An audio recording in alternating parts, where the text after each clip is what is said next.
welcome to Conversations on Social Work Careers. My name is Jennifer Luna, and I write the column Your Social Work Career Coach for the New Social Worker magazine.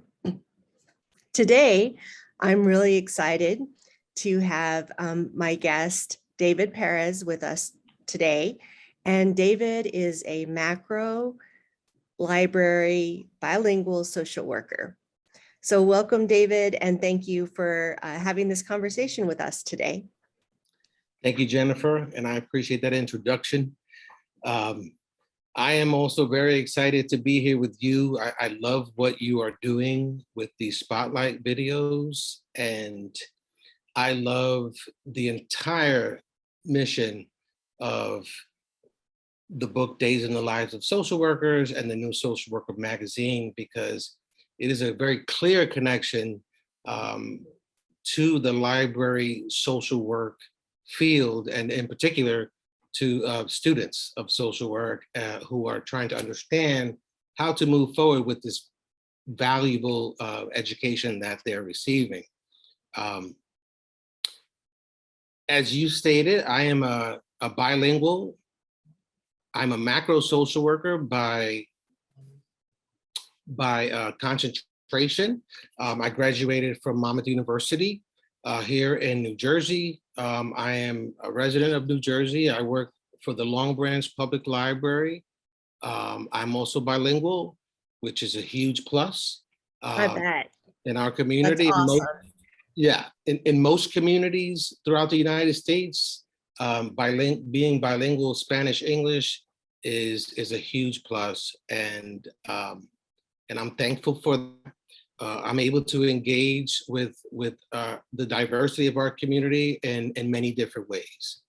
So the question is, and I'm sure the question that everybody has right now is, what in the world is library social work? Yeah, this is definitely something that we've had a lot of interest in over the past couple of years. And I'm so excited that you're going to be able to share this with us, because students and social workers in general have no idea what a social worker can do, or all the things that they can do in a library setting. Right. And I'll tell you, when I started this, I started as an intern, and it was sort of a bright idea. The library director didn't not truly understand what she was doing. I mean, she is an innovator, and she is a trailblazer, and she's a visionary. So it was sort of in her nature. And my director's name is Tanya Garcia. And then Monmouth University School of Social Work, they didn't know either, because there was no other model in the state of New Jersey in order for the university or the library to actually go off of. But I was willing to give it a shot. I thought that the library would be a perfect place to sort of be centralized in the community and to be able to engage in the community, which is what I wanted to do with social work. I do have an undergraduate degree in business.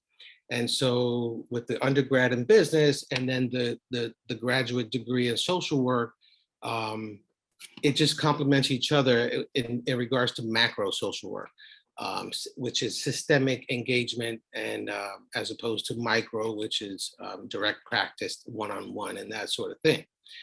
However, library social work is a full service venue, because I meet with people from the community on a one-on-one basis, on a macro level basis. I also organize task force meetings and group settings. So that would be considered the mezzo social work piece of it.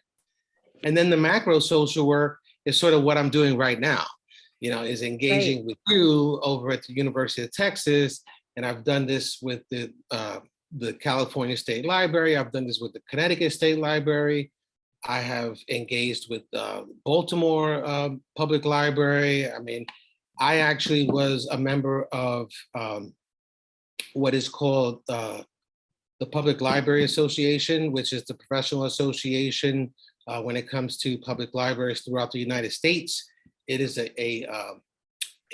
PLA is actually a sub, I don't want to say subcommittee, but it is a section of ALA, which is the American Library Association, which is again nationwide. And so I was a member of the original PLA Social Worker Task Force that was created back in, geez, the years are going by so fast. It's going to be back in 2018. Oh, wow. And yeah, it was 2018, and I was on the task force for 2 years. And then 2020, they reorganized the chairs and the co-chairs and that sort of thing. And I was involved with NJLA as the president of the diversity outreach section of NJLA, which is the New Jersey Library Association. And I was busy with that, and also busy at work. And I was just busy being a field instructor for a couple of universities, Rutgers University, Monmouth University, and now Boston University. And so I just wasn't able to continue on the task force, but PLA promoted and advocated for library social work at that time with the establishment of the social worker task force. And then they just published a book, on how to, it's a trauma-informed approach for all library workers, Oh, and how to wow. engage. Yeah. I actually have the book. I will share that information with you. So We'll that put it you at on the link. Yeah. yeah. And there's a bunch of websites that I'm going to go ahead and share with you, Jennifer, when we're done. But that's going to be one. And so that is a culmination of information from library social workers throughout the country, which library social, and I can't go on without giving credit to the San Francisco Public Library, which is where library social work originated.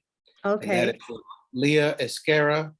She was the first library social worker in the United States of America. What year was that? That was 2009. Oh, wow. So it is relatively a new field. Yes. And I came on board here in 2015.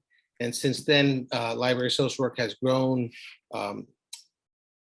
immensely. And then the pandemic sort of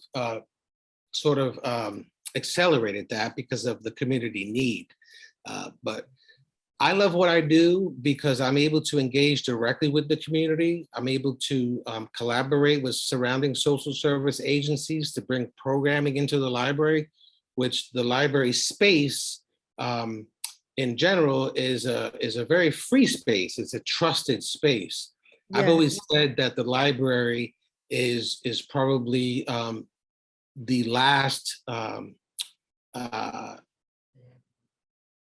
last space that exists in our communities where we get to truly enjoy social protection. It's probably one of the last social protections that we have left, besides all the programs that we have, like Medicare and that sort of thing. But anyone who walks into a library, everything is free. My services here are free.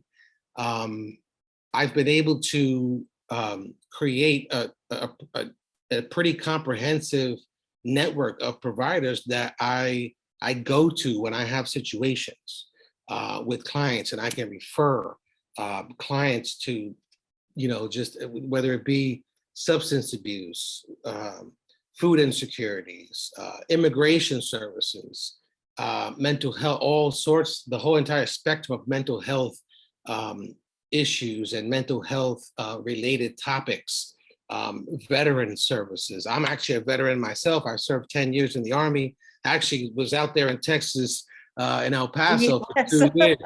My hometown. Yeah, right. Yeah. Over there in El Paso. I used to call it it's called Fort Bliss, but the soldiers called it Fort Blister because it was so hot. Oh. Yeah. But yeah, so I've been able to do a lot with this position. I'm the first social worker hired directly by a library in the state of New Jersey. And ever since then, I advocate throughout the state, throughout the country. I advocate for library social work. I also work for Rutgers University School of Social Work. I'm a field liaison for the School of Social Work. I just got done this academic year liaising or mentoring a cohort of 13 students. They were not all library social work interns. 3 of them were, and I was very happy that they knew to assign them to me. But these are social work interns in different venues throughout New Jersey. So I have dedicated my life to library social work, but I've dedicated my life mostly or ultimately dedicated my life to the future of social work and social work students, and I realize how important it is to be a part of that. And that's how I give back. It's one of our standards, right? NASW is to give back to the profession, and that's how I actually give back. I give back by being a field instructor or a field supervisor, and now a field liaison. So do you have any questions? I do, yeah. Okay. I want to start with a few just basic questions. When a consumer goes into the library and they probably don't expect to see a social worker there, to know a social worker works there, how do they know to look for one, or how does the social worker know to engage a client? So that's a great question. What I've become accustomed to doing, and again, remember that there was no playbook for me, and not in New Jersey. I did, at a certain point, all of us social work, library social workers got together at the ALA headquarters in Chicago, and we had a weekend, together, and we it was sort of a meet and greet of library social workers throughout the U.S., and we exchanged best practice techniques and different stories we exchanged. But what I'm going to say is that I have become accustomed, and every demographic is different, right, Jennifer? Right. Branch is different. This is the Jersey Shore is different. Even like within New Jersey, which is a very small state, can be Jersey Shore demographic is different than North Jersey, which is mostly mountains close to the Poconos in Pennsylvania. Or if it's, let's say it's Jersey City, which is right across the Hudson River from Manhattan, and you can see Manhattan. So, or if you go South Jersey and it's closer to Philly, and the accent actually changes, so Wow. Yeah, it depends on the demographic. So what it looks like here is not going to be the same in every single library throughout the United States. What I've learned to do here is I've learned to not engage library patrons while they're in here, even if it's obvious that, let's say, a person who's experiencing homelessness, right? That many times is very obvious. Yes. Right, and you can see it. You can see where they're not groomed, or maybe they have a shopping cart and that sort of thing. But I have made it my business to not simply go over just because of what I'm seeing and say, hey, you look like you're homeless. Can I help you with that? Can I help you with the fact that you're home? In order to reduce the stigma of all of these things in the library setting, I will not do that. However, what I will do is make myself extremely visible throughout the library, throughout the community. I show up to the events. I show up to the think tank meetings. I show up to the council meetings. I'll show up to community festivals and that sort of thing. Another thing that we do is, and with the pandemic, it was even that much more so, that much more important was our digital or our virtual presence, because everybody, that's what everybody saw. We didn't see each other, but everyone was online. And so now, our website, has it's clear, our website's very clear on who we are, what programs we have. The city of Long Branch also will put out the information, and that's sort of how everybody gets to know. As a matter of fact, we also have a reentry program called Fresh Start, and Fresh Start was something that actually originated here in Long Branch. It's a reentry program. So these are individuals who are exiting out of incarceration and re-entering into their communities, an extremely vulnerable population. And we have a specific program that caters to them. This program was actually adopted by the New Jersey State Library. It was actually offered statewide throughout New Jersey with an IMLS, which is the Institute of Museum and Library Services. It's a Wow. federal component in DC, IMLS grant that the New Jersey State Library was awarded, and they were able to roll this out throughout the entire state, which was awesome. But those, like, what we do here is advertised even in the jails, because I get calls from people who are still incarcerated, like, listen, I just got your information, I'm about to get out, I want to come see you. So at the state level, at the county level, at the city level, in the street, on the streets, I'm putting things up too. I mean, sometimes, not everybody has access, the digital divide. Not everybody has access to, to computers and that sort of thing. So I put like flyers out and that sort of thing. We have billboards on the sides of New Jersey Transit buses and billboards.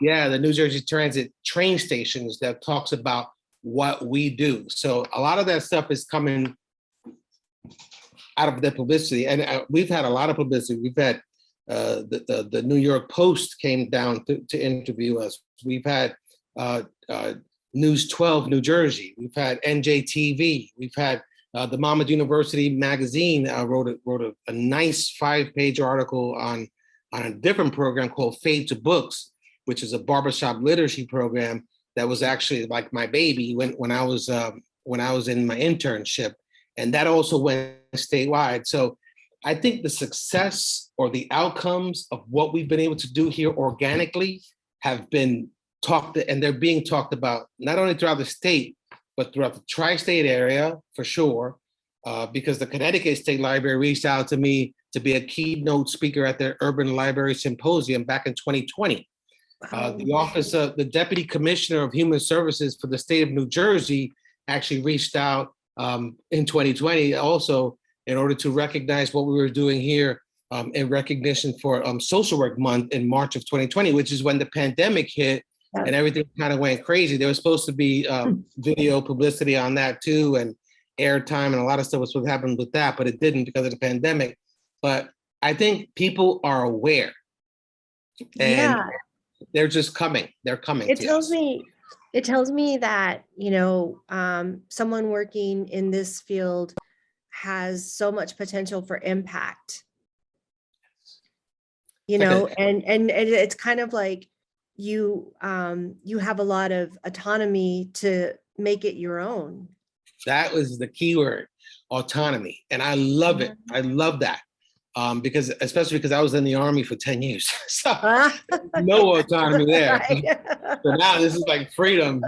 But this was like a blank canvas when I got here. Like, and my director, and I cannot go on without emphasizing how important it is to have a library director with vision. This does not happen without the library director, and every library has a board of trustees. So that's the way libraries operate. So we have a director, a board of trustees, we have a mayor, we have a city council that are all behind this whole entire idea. And without that, then this would never have taken off. Yeah. I mean, I'm a full-time, municipal employee now. I'm a civil service employee. I'm part of the New Jersey State pension program. Like this venue for social work, as opposed to one, that's dependent on grant funding and that sort of thing. This is solid. This is a solid place for a social worker to be employed. It's absolutely impactful, like you said. The reach can extend outside of this municipality, which it has. There's just I can also see why it's so important to have a macro mindset. True. Tell me, what are some other skills that somebody wanting to do library social work would need to have? So, diversity is a big deal. Okay. Being culturally competent is a Mhm. really big deal. To be able to engage, and these are core social work competencies, right? To be able to engage in diversity and culturally and that sort of thing.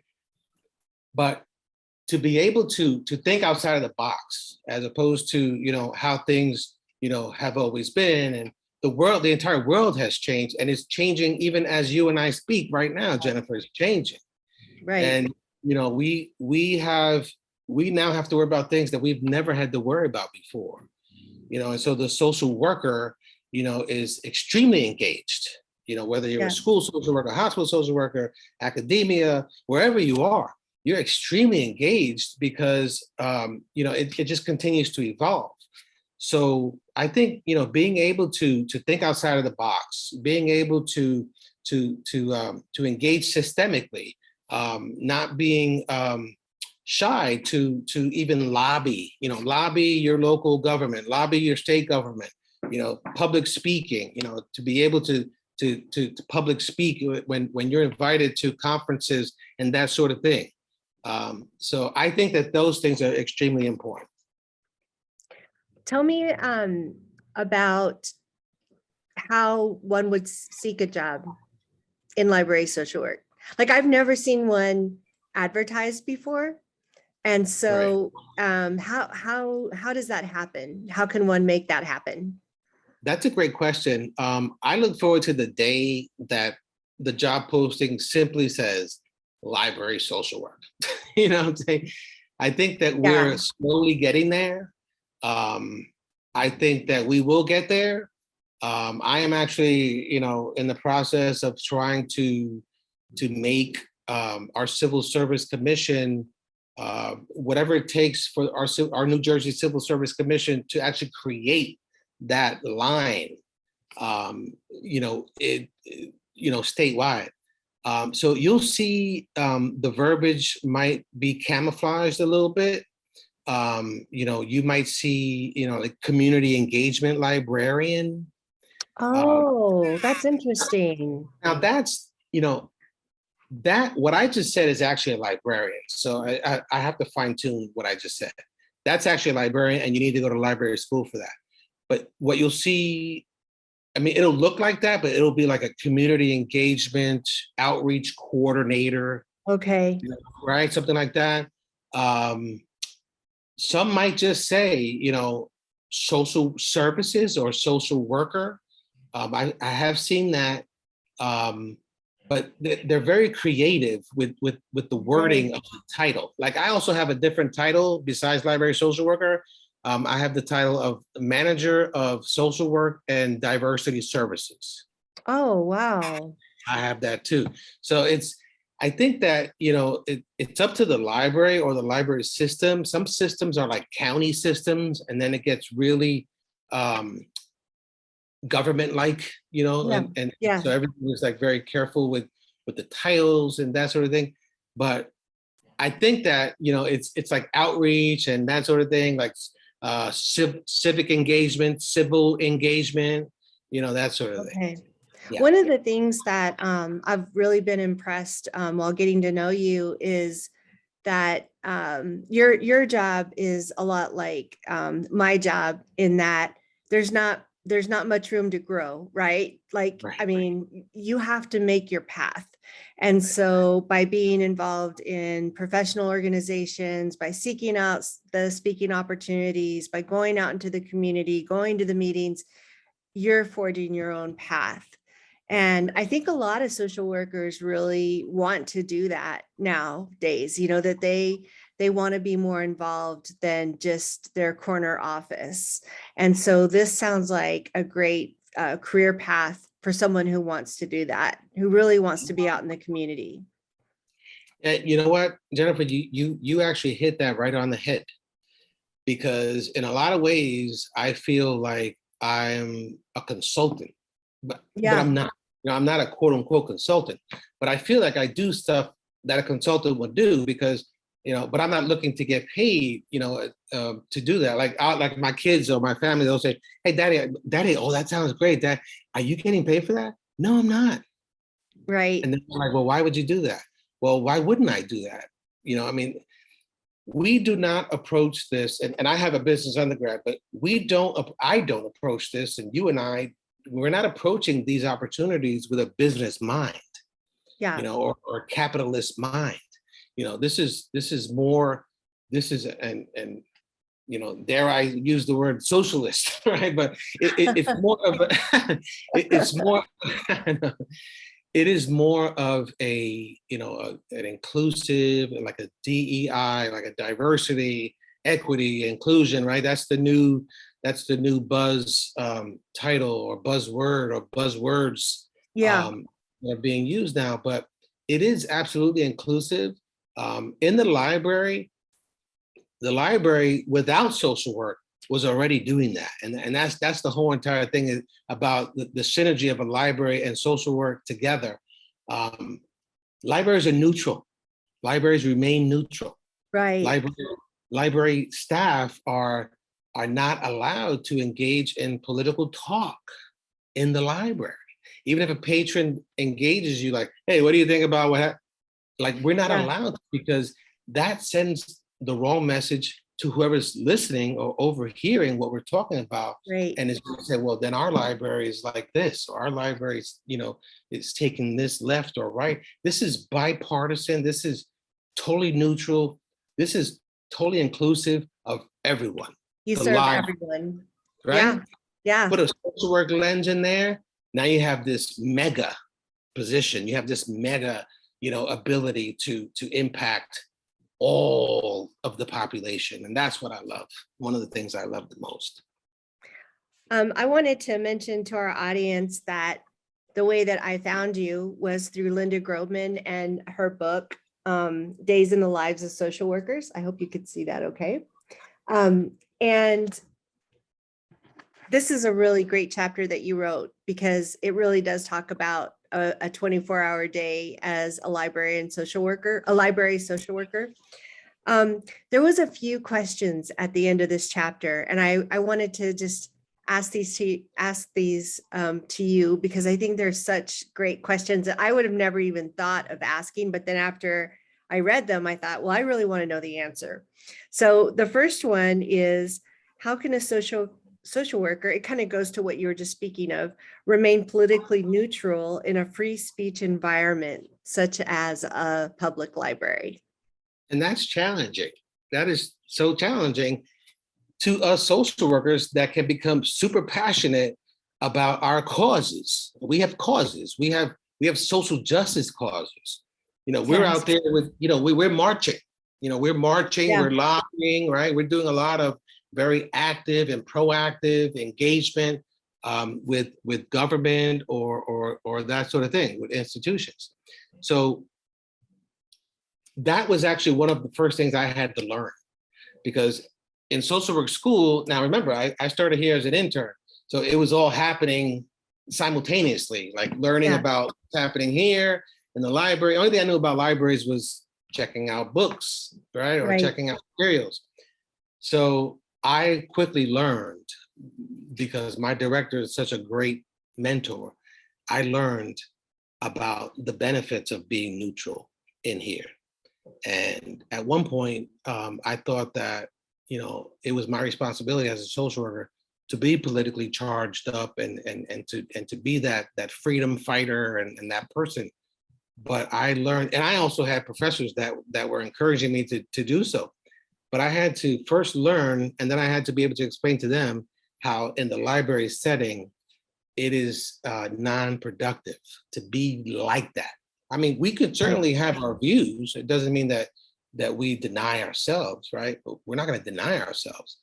We're still going to stand for what we stand for and that sort of thing.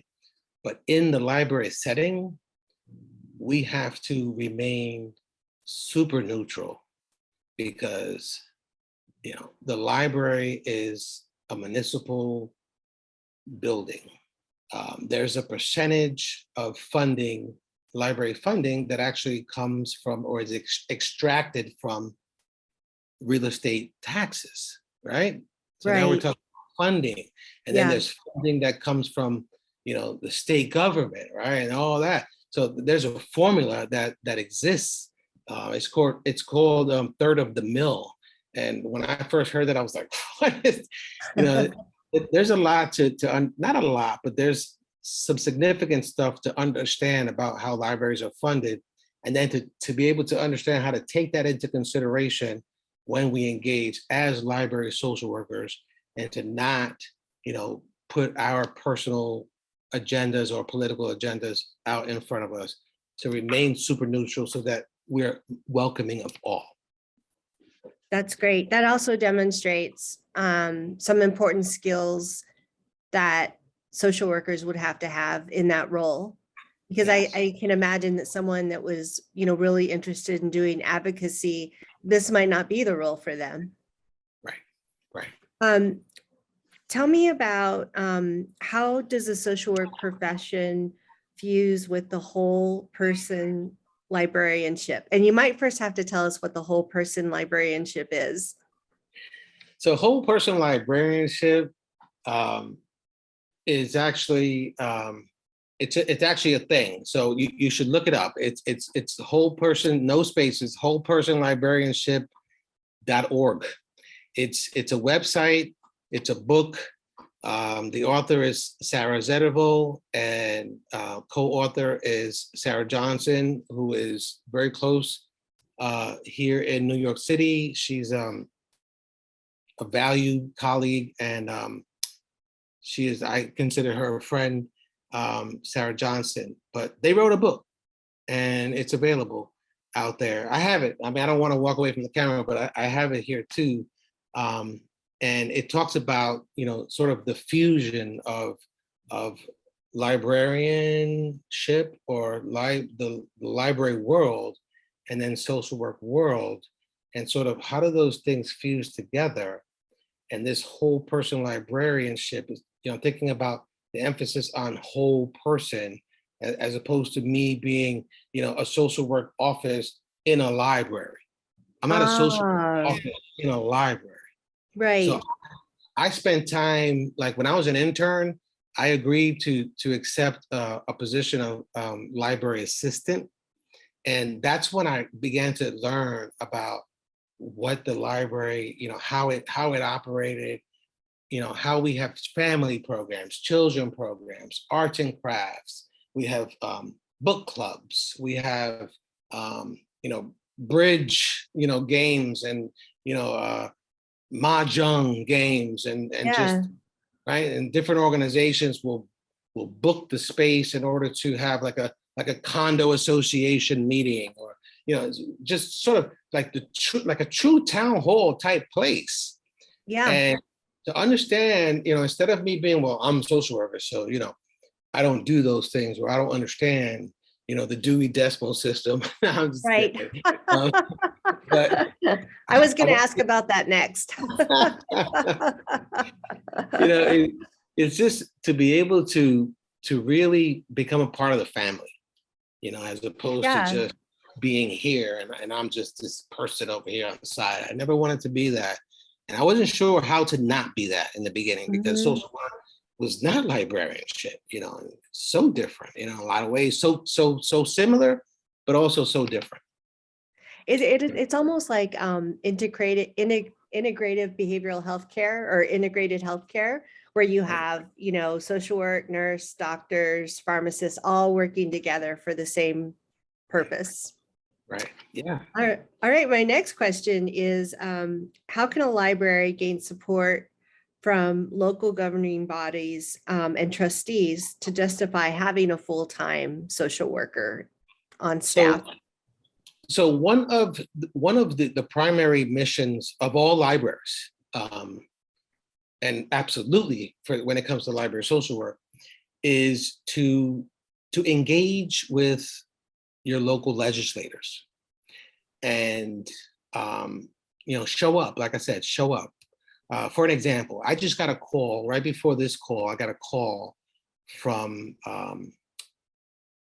a person who is highly respected in the community. She's the president of the Monmouth County Latino American Association.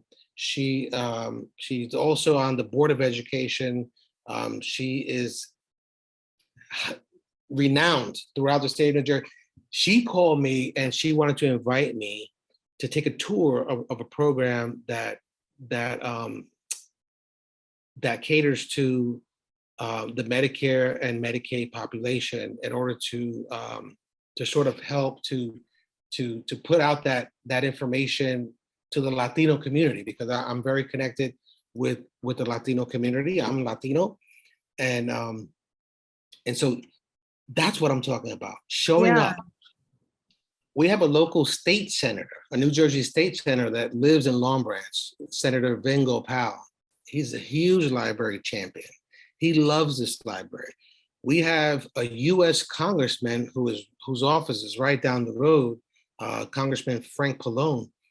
Huge, loves the library, is always in here. So we're going to show up to their events. They're going to show up to our events. We're connected with the Long Branch School District, the mayor, all types of events. Our Fresh Start Reentry program is also a collaboration with the New Jersey State Parole Board, right? So connecting with the state, connecting with the New Jersey State Library, New Jersey Department of Labor. We invite them in here. Please come in here and have your fair, your resource fairs here, your job fairs here. And so in order to, and look, Governor Phil Murphy, who's the governor of New Jersey, he recognized and he wrote the proclamation in March of 2020 to recognize us for Social Work Month, right? Oh, wow. It matters. It matters Yep. that they know that we exist. It matters that they can hear about it. They can appreciate it. This is, talk about cost effective. Like I said, everything is free. Right, So right. people are looking for services and it's all free. Yeah. Yeah. And so you mentioned being in some of the organizations where there's other library social workers.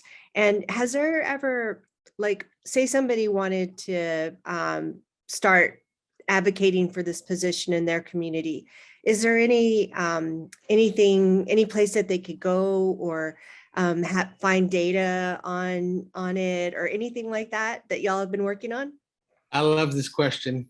You know why? Because it's hot off the press.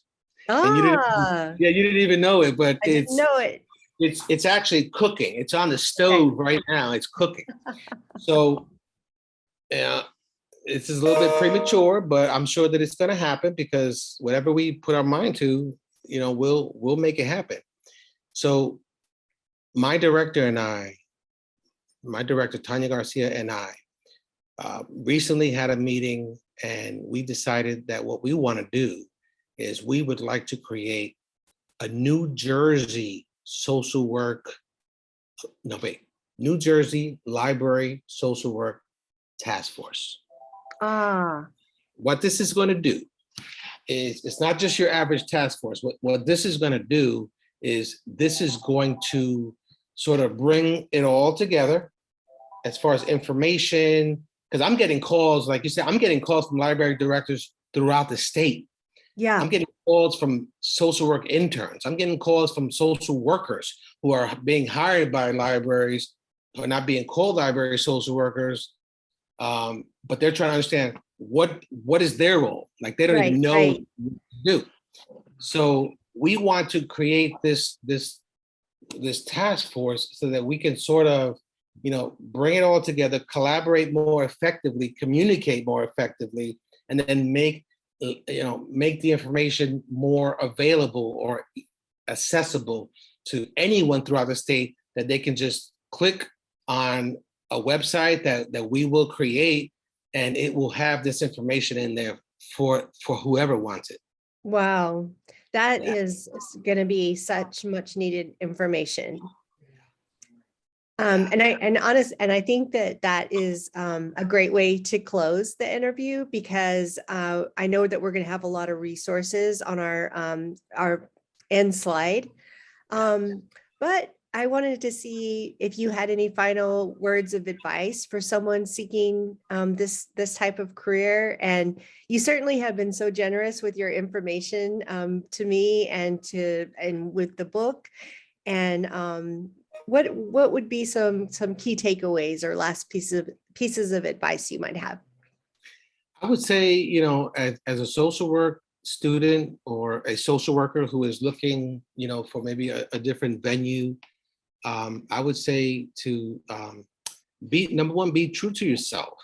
Be true to yourself. Just like you said before, if your passion is like advocacy, or if it's like healthcare, or if it's like, you know, geriatric or whatever the case is, then please be true to yourself and do that. But if you can see yourself engaging with various entities, various organizations, and sort of building something and creating something, Yeah. then this is a great place to be. A library is such a democratic space. Like you said, you know, the autonomy is also very comfortable, where you can create things and you can create programming, and it's welcomed. I think that this is a great place, and also like sort of like an incubator, you know, for social work interns, because, you know, they get, like I said, when I started off this whole entire interview, it's a full service venue. So you're Yes. all different types of social work. So it's not just one thing that you're doing. You're doing all of it. And all different And types of opportunities to engage with the community. exactly. So I would say be true to yourself, and don't sleep on library social work. Well, I want to thank you so much for our interview today. And I just want to tell our viewers, if you have questions, comments, please leave them on the comment section of the YouTube channel, and we will provide resources for you. And again, David, thank you so much. We Thank you, appreciate your Jennifer. work. Thank you, and goodbye, everybody. Thank you so much, Jennifer. I appreciate it. I look forward to speaking with you soon. Thank you.